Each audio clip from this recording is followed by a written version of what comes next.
Right, moving on. Time now for our cheapskate alternative. Basically, Johnny takes a look at a more affordable version of a car we featured earlier on tonight's show. But with this week's car being a very extreme Lamborghini, what's that cheapie gonna be?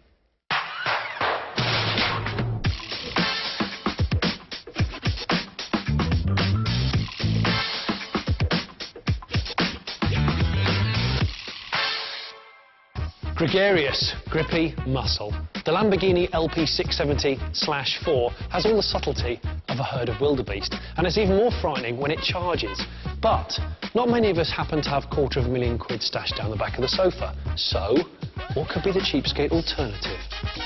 It's the Nissan 300zx. It might not have the same brand power, but with angry lines, intimidating girth and stunning pace, it shares more than you'd think with the Lambo from just 2,000 notes. Here's 3 quick tips for a very quick car.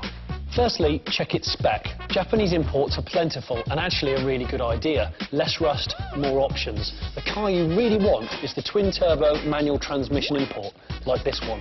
Another thing to look for is when the alternator was last replaced. They seem to go often and without any warning at all. Secondly, check for turbo trouble. The boost needle, which is just below the speedo there, should be all the way round when you drive on full throttle. If it isn't, it could be damaged turbo seals, a broken turbo, or a dodgy knock sensor. All of the above can be expensive. You've been warned.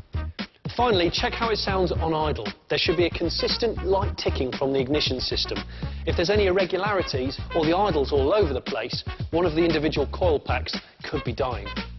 So if you want a big power car with epic performance, but you can't afford a Lamborghini LP670/4, get a Nissan 300zx, a monumental cheapskate alternative.